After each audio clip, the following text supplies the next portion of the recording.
President Moon Jae-in has reiterated his will to root out corruption, a problem South Korea is still struggling to shake off.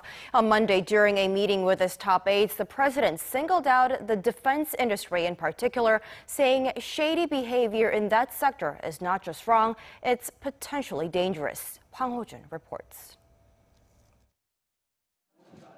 During the regular Monday meeting with his top aides, President Moon Jae-in practically declared war on corruption within the defense industry. 방산비리는 단순한 비리를 넘어 안보의 구멍을 뚫는 이적행위에 해당한다고 생각합니다. 방산비리 척결은 보수와 진보의 문제가 아닌 애국과 비애국의 문제로 더 이상 미룰 수 없는 적폐청산 과제입니다.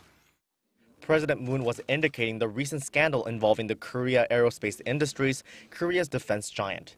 The prosecution raided the KAI last week on allegations of inflating production costs for a homegrown transport utility helicopter named Suryeon, allegedly earning nearly $50 million worth of illicit profits.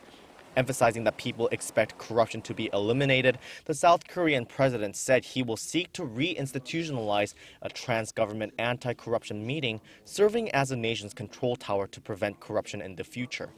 The meeting, which was first introduced in 2004 by the instructions of former President Roh Moo-hyun, was halted by the former Lee Myung-bak administration. During the meeting, President Moon also welcomed the recent decision to hike the nation's minimum hourly wage to 7,530 Korean won, or about $6.7 starting next year. That's a 16.4% increase from the current 6,471. President Moon has pledged during his election campaign to increase the minimum wage up to 10,000 won by the year 2022. However, concerns have been growing from small businesses who fear they will be forced to shut down due to the wage hike. President Moon also pledged to additionally support SMEs to cope with the change.